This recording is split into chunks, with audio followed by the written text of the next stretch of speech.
तो गाइज आज हम आए हैं आचार्य जी के पास। आज हमारा जो एपिसोड होने वाला है वो है Diwali special episode. Diwali special, Diwali आ रही है तो आप सभी को wish you all a very happy Diwali. तो हनी भाई और मैं आचार्य जी से मिल रहे हैं आज और देखते आज हैं। बताएंगे कि कैसे दिवाली की पूजा है। और वैसे आचार्य जी जो है वो एस्ट्रोलॉजर है और बहुत ही कम उम्र में इन्होंने काफी ज्ञान।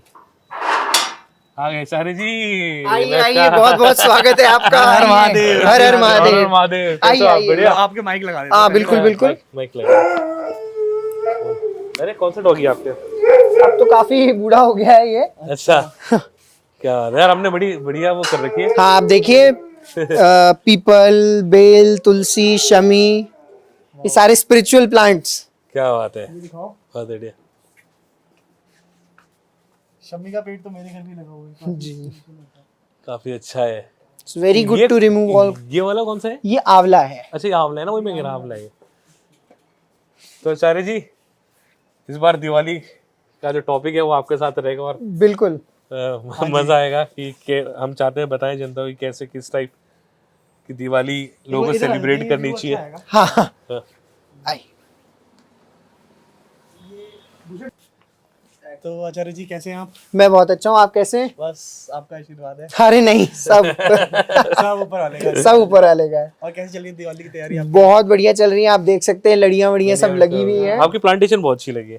थैंक यू सो बहुत मच। अच्छा। तो इसे कौन करता है इसका? इसको हम लोग ही करते हैं और ट्राई करते हैं कि ज्यादातर स्पिरिचुअल प्लांट्स लगाएं, बिल्कुल क्योंकि उनके ऑरा में रहने से आपका ऑरा भी क्लेंज होता है। बिल्कुल बिल्कुल। बिल्कुल तो आचार्य जी इस बार ये एपिसोड रहेगा दिवाली स्पेशल डेफिनेटली। और बहुत मज़ा आएगा। इस टॉपिक में हम बात करेंगे और जानेंगे कि किससे दिवाली सेलिब्रेट करनी चाहिए, कैसी पूजा जो हम अर्पित करते हैं कैसे एक स्टेप टू स्टेप तरीके से करनी चाहिए, बिल्कुल राइट। और मज़ा आएगा और हम चाहते हैं कि आप हमारे स्टूडियो में पॉडकास्ट करना चाहेंगे आपका। डेफिनेटली बिल्कुल। अच्छा एक क्वेश्चन पूछ लेते हैं हम कि ये बात ये था कि छोटी दिवाली में छोटी दिवाली क्यों बनाई जाती है? छोटी दिवाली एक बहुत पावरफुल रात होती है जिसको हम काली चौदश बोलते हैं, और इस रात में काली की उपासना की जाती है और यमराज का दिया जलाया जाता है और उसको नरक चौदश भी कहते हैं। नरक चौदश। नरक चौदश इसलिए कहते हैं जो इस दिन स्नान करता है, अपने शरीर पे उपटन लगाता है, तो वो व्यक्ति कभी नरक नहीं जाता। रोज उपटन लगाया करो। मैं नहीं, रोज नहीं, सिर्फ नरक चौदश पे। ठीक है नहीं जरूर। और उस दिन यमराज का दिया भी दिया जाता है। अच्छा पूरे साल में हम यमराज की पूजा नहीं करते हैं, सिर्फ नरक चौदश के दिन हम यमराज की पूजा करते हैं और यमराज से प्रार्थना करते हैं कि हे भगवान यमराज, हमें कभी आपके यमदूतों के दर्शन ना हो या हमें कभी नरक ना जाना पड़े।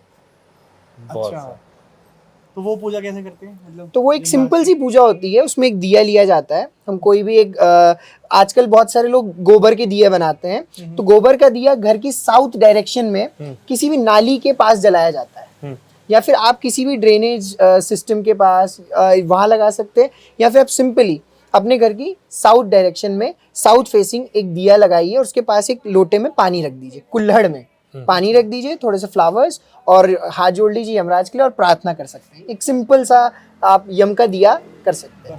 बिल्कुल। क्या तो फिर बाकी जो बड़ी दिवाली के बारे में हम स्टूडियो में अपना पॉडकास्ट बिल्कुल। करेंगे, तो आप सादर आमंत्रित हैं। धन्यवाद। मैं बोल रहा हूँ ठीक है। Thank you. बहुत अच्छा लगा। मिला आपसे, बहुत अच्छा लगा। Thank you. तो मिलते हैं पॉडकास्ट। तो गाइस अब हम मिलेंगे सीधे स्टूडियो में और वहाँ बहुत अच्छा ये टॉपिक रहेगा दिवाली के ऊपर, दिवाली स्पेशल। तो तब तक के लिए जानिए, बाय बाय।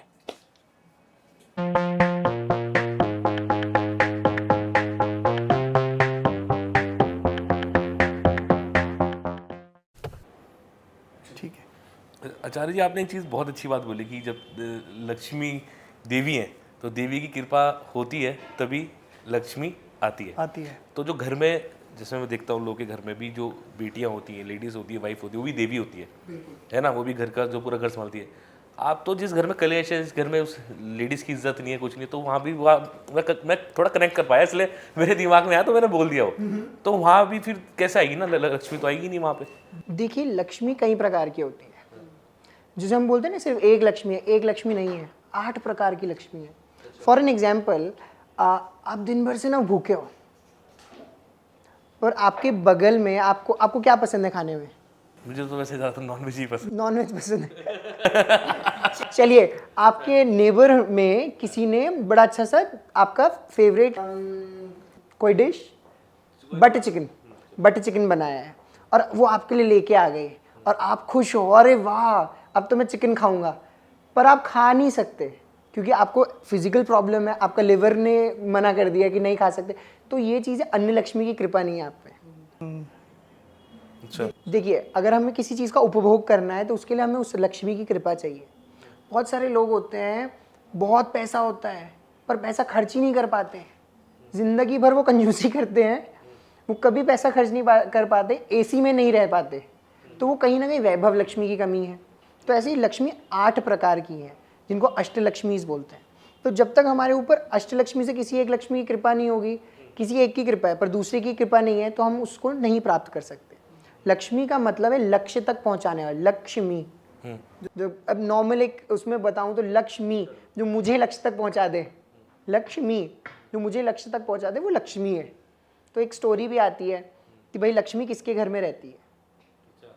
तो जब नारायण और लक्ष्मी के बीच में ऐसा एकदम एक अच्छा कन्वर्सेशन होता है, बड़ा थोड़ा सा गर्मा गर्मी हो जाती है उस कन्वर्सेशन में। तो लक्ष्मी बोलती है मेरी पूजा भी ना लोग, तुम्हारी पूजा भी ना मेरी वजह से ही करते हैं, वरना आपको कोई पूजेगा नहीं। तो ऐसी विनोद में, हंसी मजाक में उनका एक हेल्दी जो है कन्वर्सेशन होता है। तो फिर उसमें भगवान नारायण बोलते चलो चल के आते हैं, चलो परीक्षा लेके आते हैं। तो एक सेठ के घर जाते हैं, तो नारायण एकदम अपना ब्राह्मण वेशभूषा धारण करके जाते हैं, भाई हमें भिक्षा दे दो। सेठ जी बोलते अरे आइए आइए महाराज आइए, आप बैठिए विराजमान होइए और मैं आपके लिए भोजन लेके आता हूँ। तो नारायण अपने जो है झोले से अपना लकड़ी का पात्र निकालते हैं भोजन ग्रहण करने के लिए। इतने में एक बूढ़िया औरत जो लक्ष्मी का स्वरूप थी वो आती है कि मुझे भी भिक्षा चाहिए, मुझे भी भिक्षा चाहिए।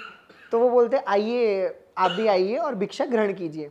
तो वो लेडी जो होती है, वो बूढ़ी औरत, वो अपने झोले से सोने की थाली, सोने की कटोरी और चम्मचे निकाल के लेके आती है। तब देखते हैं कि भैया अरे बाप रे, ये तो भिक्षा मांगने आई थी और ये सोने की थाली है। अब खाना खाया, अब लकड़ी के बर्तन को वो बोला लाइए महाराज जी हम धो देते हैं। तो लक्ष्मी जी को बोलता है माता आपकी भी प्लेट हम धो देते हैं। बोले मैं जिस प्लेट में खाती हूँ ना दोबारा उस प्लेट पे कभी नहीं खाती, तुम रख लो। तो फिर वो बोलते हैं भैया आप माता जी हमारे घर रह लीजिए। भैया वो क्योंकि उसके मन में वो आ जाता है कि भैया जो औरत सोने की प्लेट में खाती है और एक बार खाती है दोबारा नहीं खाती, तो ये 3 अगर हमारे घर में 3 मील्स भी खाएगी तो मेरे को 3 प्लेटें मिल जाएंगी। तो क्या करता है वो बोलते हैं आप हमारे घर रुक जाइए। तब क्या होती है वो औरत बोलती है ये जो साधु है ना, मैं इसके बिना कहीं नहीं जा सकती। जब ये साधु जिस जगह होता है ना मैं उस जगह रहती हूँ, वरना मैं कहीं भी रहती नहीं हूँ। तो कहीं ना कहीं वो नारी के पूजन, तो वहाँ पे अगर ऐसा हो रहा है कि नारी का पूजन नहीं हो रहा है पर नारायण की कृपा बहुत है, फिर भी उनको सद्बुद्धि नहीं है ड्यू टू कर्मास। तो इस वजह से भी लक्ष्मी की कृपा ऐसी जगह पे होती है। और लक्ष्मी की कृपा ऐसा नहीं कि लक्ष्मी धन लक्ष्मी की ही कृपा है, उन पर धन लक्ष्मी की प्रचुर कृपा है प्रारब्ध से, पर उनके पास विद्या लक्ष्मी की कृपा नहीं है। क्योंकि अगर किसी के पास नॉलेज होगी, अगर किसी के पास विद्या होगी, तो वो किसी से बुरे टोन में बात क्यों करेगा, किसी से बुरे तरीके से क्यों बोलेगा, और वो किसी का अनादर क्यों करेगा अगर उसके पास विद्या नहीं है, बुद्धि नहीं है।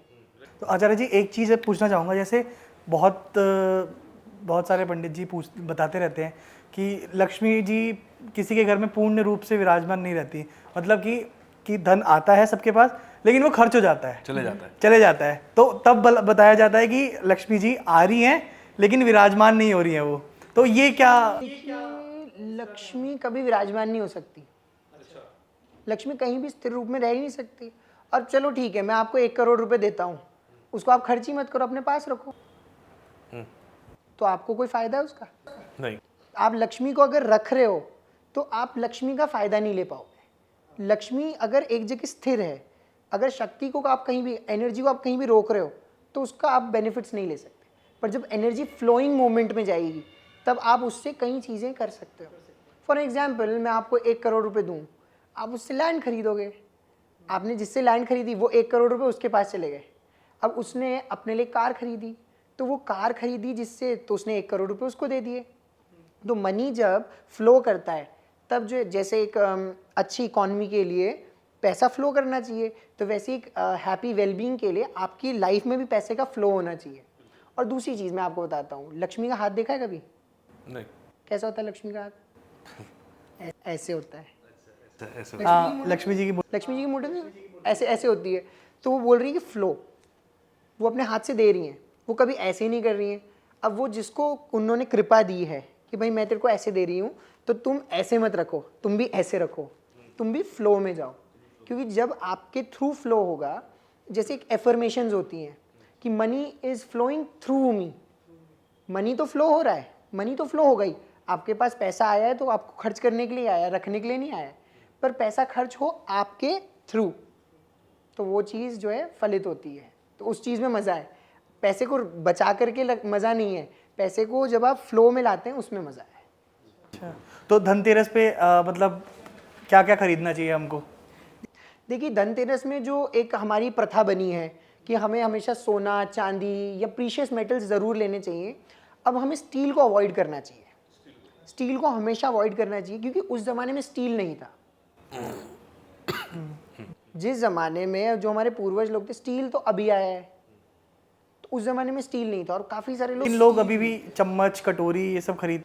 देखिए, चम्मच कटोरी खरीदने का एक जो कॉन्सेप्ट है वो ये है कि सोने का चम्मच, चांदी का चम्मच, ये सोने की कटोरी है, चांदी की कटोरी, ऐसे लेना चाहिए हमें। ये अब कटोरी चम्मच तो बोल दिया, अब वो क्या होता है, अब हम उस ज़माने में तो सोने चांदी के बर्तन ही होते थे। कोई भी समृद्ध व्यक्ति कोई भी मिट्टी का बर्तन नहीं यूज़ करता था, सोने चांदी के ही बर्तन यूज़ करते थे। बिकॉज हमारे पास उस ज़माने में मेटल्स नहीं होते थे, हमारे पास सिर्फ गोल्ड, सिल्वर, कॉपर और हमारे पास ये होता था कांसा, ब्रॉन्ज, तो उसी चीज़ को लेते थे।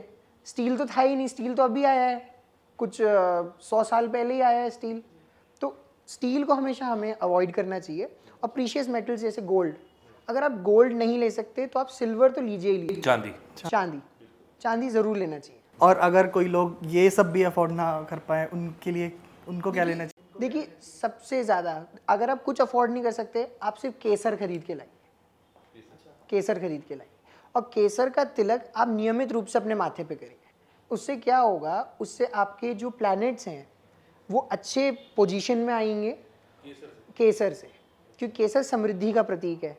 केसर जो है जुपिटर से रिलेटेड है, और अगर आपकी पत्रिका में जुपिटर स्ट्रॉन्ग उसमें पोजीशन में होता है तो आपके पास फ्लो अच्छा हो जाता है। मेरा एज अ टेरो कार्ड जो मैंने दिखाया था वैष्णवी से, तो लेकिन इनका भी, तो हम दोनों का जुपिटर बहुत स्ट्रॉन्ग बताया था उसने कि जुपिटर बहुत ज़्यादा स्ट्रॉन्ग है हमारा। देखिए, जुपिटर स्ट्रॉन्ग वाले लोगों को ना तोंद बहुत जल्दी निकलती है। निकल तो रही है। अभी तो छुपा रहा हूँ मैं।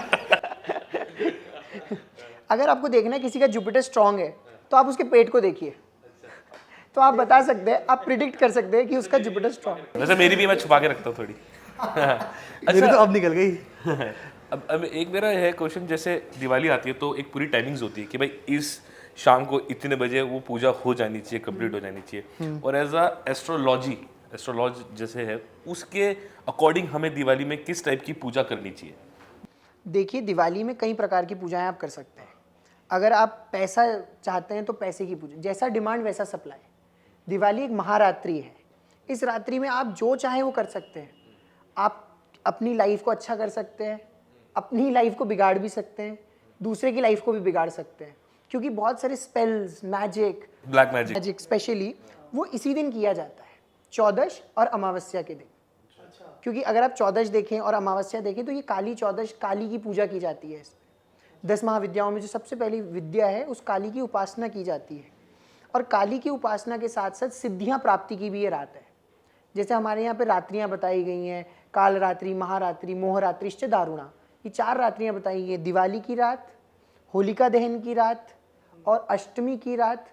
और ये जो रात्रियाँ हमारे बताई गई, दिवाली की रात, ये बहुत पावरफुल रात्रियाँ हैं। इसी टाइम लोग ब्लैक मैजिक करते हैं, मैंने देखा है, और मैंने चौकों में देखा है कुछ ना कुछ वो जादू टोटका लोग करके चावल रखते हैं, डाल के, नींबू। तो ये इस टाइम ये ब्लैक मैजिक की पावर ज़्यादा काम करती है।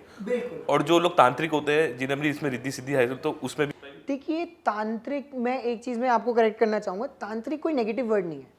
हम पूरे पेड़ को सिर्फ एक ब्रांच से जज कर रहे हैं।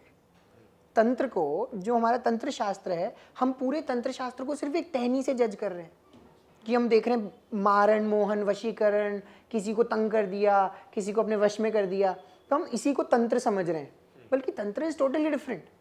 जो तंत्र की असली डेफिनेशन अगर हम देखें तो जो आपको आपकी स्वस्थ शरीर उस परमात्मा से जोड़ दे, जो आपको कनेक्ट कर दे उस परमात्मा से, वही तंत्र है। Tantra is a system, a systematic way of doing puja is tantra. अब देखिए हमारी बॉडी में भी तंत्र है, पाचन तंत्र system, digestive system, respiratory system, तो ये सब तंत्र है, सिस्टम है। और देखिए मैं आपको एक और चीज़ बताऊंगा, तंत्र के बिना कोई पूजा नहीं है। वैदिक पूजा जो भी होती है वो वेदों में जो पूजा बताई गई है दैट इज यज्ञ करो, स्वाहाकार करो, हविष जो है देवताओं तक जाता है, उसमें हम स्वाहा करते हैं मंत्रों से। पर जो तंत्र होता है, तंत्र में मूर्ति पूजन, वेदों में मूर्ति पूजन नहीं है पर तंत्र में मूर्ति पूजन बताया गया है। अब कैलकाटा में जो दुर्गा पूजा होती है वो पूरी प्योर तांत्रिक फॉर्म होता है पूजा का, तो उसमें आप देखिए मूर्ति को लाया जाता है, मूर्ति को प्रतिष्ठित किया जाता है और मूर्ति को विसर्जित कर दिया जाता है। और बंगाल में दिवाली की रात्रि भी काली पूजा करी जाती है, जो कि दिवाली से भी बड़ा फेस्टिवल वहाँ का बंगाल का माना जाता है, काली पूजो। तो ये भी इसके पीछे एक आप मान सकते हैं। अच्छा, मैं एक और चीज़ पूछना चाहूँगा आपसे। जैसे हमारे पेरेंट्स हैं, हम लोग, जैसे हमें तो काला नीला पसंद है पहनना।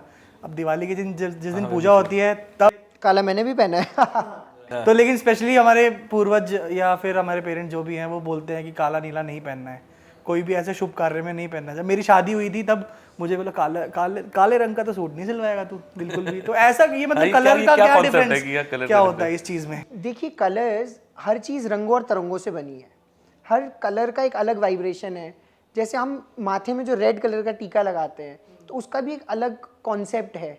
As per the Shakta tradition हम जो है राउंड तिलक लगाते हैं, और वैष्णव्स में जो है वो वाइट कलर का ऊर्ध्वपुंड लगाते हैं, शैव्स में वो ऐसा 3 लाइनें भस्म से लगाते हैं। कलर एक बहुत इंपॉर्टेंट रोल प्ले करता है हमारी लाइफ में। जैसे हम लोग अगर हम योगिक साइंस में या फिर अगर हम नेचुरोपैथी की उसमें देखें, फील्ड में देखें, तो क्रोमोथेरेपी होता है, कलर्स थेरेपी।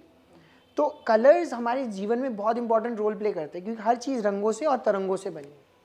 तो काला रंग इसलिए अवॉइड किया जाता है, काला रंग जो है डार्कनेस को दिखाता है, कभी कभी काला रंग अज्ञान को भी दिखाता है, उग्रता को दिखाता है। तो फेस्टिवल में you don't need that kind of energy, उग्र एनर्जी नहीं चाहिए आपको, आपको बड़ी शांत कामिंग एनर्जी चाहिए फेस्टिवल में, ताकि आप फेस्टिवल में बहुत अच्छी तरह से उसको एंजॉय कर पाएँ, उस एनर्जीज को जो है एब्जॉर्ब कर पाएँ। तो इसलिए ब्लैक को, इसलिए ब्लैक, ब्लू, ब्राउन को स्पेशली अवॉइड करने के लिए कहा जाता है। बट जो बहुत हायर साधनास करते हैं तो वो लोग ब्लैक ही पहनते हैं और रेड कलर को ज़्यादा पहनते हैं इस वजह से। तो अभी आप बताइए, इस दिवाली में जो आ रही है कौन सा कलर सजेस्ट करोगे आप जनता? देखिए सबके लिए सबसे बेस्ट कलर होता है white. White is the best colour. अगर आप लक्ष्मी पूजन कर रहे हैं तो वाइट, पिंक, बेबी पिंक या फिर येलो, जो ये 3 कलर्स होते हैं ये बेबी पिंक, बेबी पिंक, इसको पीच कलर बोलते हैं। पीच कलर हो सकता है, बेबी पिंक हो सकता है, पिंक के शेड्स, वाइट और येलो के शेड्स। आप जितना इन कलर्स को यूज करते हैं उतना ही लक्ष्मी की कृपा आपको प्राप्त होती है। अच्छा, एवरग्रीन कलर है ये। Evergreen colour. अच्छा, हर त्योहार जो जैसे हमने देखा है, जैसे श्राद्ध के बाद होता है वो एंड में ही क्यों सारे त्योहार आते हैं? दिवाली बिल्कुल अभी एंड में और पूरा फेस्टिव सीजन चलता है, और फिर दिवाली के बाद फिर कोई फेस्टिवल नहीं आता, फिर नया साल आ जाता है। नया साल आ जाता है, फिर होली आती है। देखिए इसके पीछे एक कॉन्सेप्ट है। अगर हम साल को 3 हिस्सों में डिवाइड करें, सबसे पहले कौन सा फेस्टिवल मनाते हैं हम? बसंत पंचमी। बसंत पंचमी, साल की शुरुआत बसंत पंचमी। बसंत पंचमी में किसकी पूजा करते हैं? सरस्वती। सरस्वती जो है क्रिएशन की देवी है, कि भाई अब यहाँ से जो है क्रिएटिविटी स्टार्ट हो रही है, एक नई उमंग स्टार्ट हो रही है, बाहर आ रही है। तो आप देखिए स्प्रिंग सीजन आता है, उसके बाद स्प्रिंग आता है, फिर स्प्रिंग में सारा मतलब वो हैप्पीनेस, और जितना भी वो ऑटम सीजन का जो वो डलनेस होती है, जब सारे पत्ते झड़ जाते हैं और सब रूखा सूखा होता है, तो अब जैसे स्प्रिंग आती है हर चीज़ एकदम खुल जाती है, निखर जाती है, एक ब्यूटी आ जाती है। फिर उसके बाद लक्ष्मी पूजन करते हैं कोजागरी में। कोजागरी कब होता है? जब दिवाली के बाद जो शरद पूर्णिमा आती है उसमें हम लक्ष्मी पूजन करते हैं। तो लक्ष्मी पूजन करने के बाद हमारे सारे फेस्टिवल्स आते हैं, और फेस्टिवल्स आप देखिए, उसके बाद धनतेरस सबसे बड़ा फेस्टिवल, फिर उसके बाद नरक चौदश, दिवाली, गोवर्धन पूजा, भैया दूज, फिर ये कितने सारे त्यौहार आते हैं। फिर वो दिखाता है पूरा एक हफ्ता हमारा इंडल्ज रहता है। और आप एक और चीज़ देखिए, कोई भी फेस्टिवल जो है इतना धूमधाम से नहीं मनाया जाता जितना दिवाली मनाई जाती है। आप दिवाली में बाहर जाइए, हर जगह लाइट्स, वो जगमग, एक अलग ही वाइब्स हैं। क्यों? क्योंकि वो लक्ष्मी से जुड़ा हुआ है। अब काली पूजा जब होता है तो काली का जब पूजन होता है तब फिर उसके बाद होता है सब चीज़ डिस्ट्रॉय। अब जो है सब चीज़ जो खत्म। तो अब देखिए इसके बाद ऑटम सीजन आता है। ऑटम सीजन में जितने भी पेड़ पौधों के पत्ते होते हैं वो सब झड़ जाते हैं, पतझड़ आता है, सब सूखा हो जाता है, फिर सब ठंडी बढ़ जाती है। तो ये इसके पीछे एक हमारा जो इंडियन फिलॉसफी है उसमें एक ये चीज़ देखने को मिलती है। नेचर की एक साइकिल चल रही है। नेचर की एक साइकिल दिखाने के लिए फेस्टिवल्स है। फेस्टिवल्स हैं। अच्छा। बिल्कुल। क्या बात है। तो दिवाली में इस बार आप क्या बोलेंगे? ऐसे लोग बम पटाखे छोड़ते हैं, छोड़ने चाहिए लोगों को बम पटाखे? बिल्कुल छोड़िए। देखिए पॉल्यूशन, अगर बम पटाखे नहीं भी छूट रहे तो भी पॉल्यूशन हो रहा है। एक दिन में कुछ नहीं होता है, करना चाहिए। और अपने फेस्टिवल को देखिए, जिसकी जैसी इच्छा है फेस्टिवल सेलिब्रेट करने की वो वैसे करे। जिसको पटाखे जला करके हैप्पीनेस मिल रही है तो चलाओ, एक पेटी की जगह 2 पेटी जलाओ। अब जिसको जो है लोगों से मिल के, लोगों को स्वीट्स दे के और लोगों के साथ उठ बैठ के ताश खेल के हैप्पीनेस मिल रही है तो वो खेले। अब दिवाली के दिन ताश भी खेला जाता है, तो सबके घरों में खेला जाता है। जो भी पहले के जो लोग जुड़े हुए हैं, जो अपने दादी दादा लोग से जुड़े हुए हैं, अब खैर बहुत सारे लोग इस चीज़ को मतलब भूलते जा रहे हैं, पर आज भी कुछ घरों में ये प्रथा आज भी है कि भाई ताश का पत्ता खुलेगा दिवाली के दिन और दिवाली के अगले दिन वो जो है बंद करके वो बॉक्स को रख देते हैं। और नेपाली कल्चर में अगर देखा जाए तो वो धनतेरस के दिन ताश लाते हैं, 3 दिन बड़े अच्छे से ताश खेलते हैं और दिवाली के अगले दिन ही उस पूरे बंडल को, पैक को पानी में बहा के आ जाते हैं। तो ये एक और चीज़ बताती है कि आप अपने मन की जो वृत्तियाँ हैं उसको आप बहा के आ रहे हैं। क्योंकि ताश खेलना भी एक जुआ सट्टा ये खेलना भी हमारे यहाँ पे अपराध बताया गया है, एक सिन है। हमने धनतेरस के बारे में बात करी, दिवाली, छोटी दिवाली के बारे में बात करी।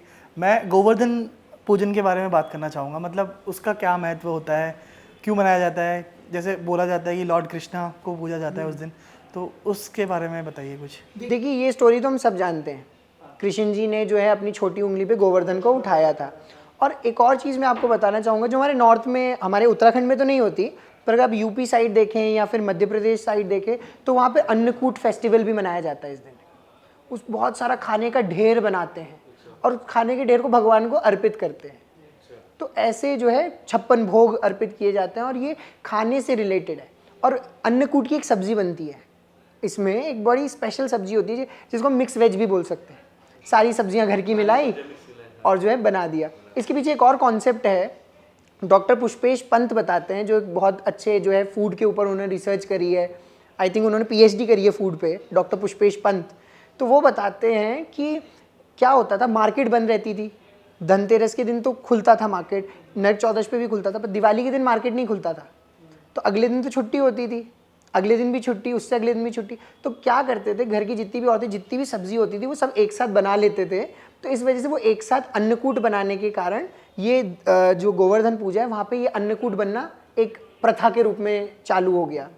तो ये ऐसे भी देखा जा सकता है। और गोवर्धन में गोबर से जो है पहाड़ बनाया जाता है, क्योंकि आप देखिए हमारा जो देश रहा वो एक कृषि प्रधान देश रहा। हमारे यहाँ पे एग्रीकल्चर सबसे ज़्यादा होता था। अभी भी अगर आप देखें तो ऐसा किसी कंट्री में नहीं होगा जहाँ पर आप एक समय पे धूप भी है, समर्स भी हैं, विंटर्स भी हैं, स्प्रिंग भी हैं। हमारे पास सारे सीजन्स जो हैं हमारे पास अच्छे क्वांटिटी में हैं। कि कहीं आप देखिए किसी कंट्रीज़ में तो 6 महीने बर्फ़ ही पड़ रही है, या तो 6 महीने वहाँ पे धूप ही निकली हुई है, या 6 महीने वहाँ अंधेरा ही है।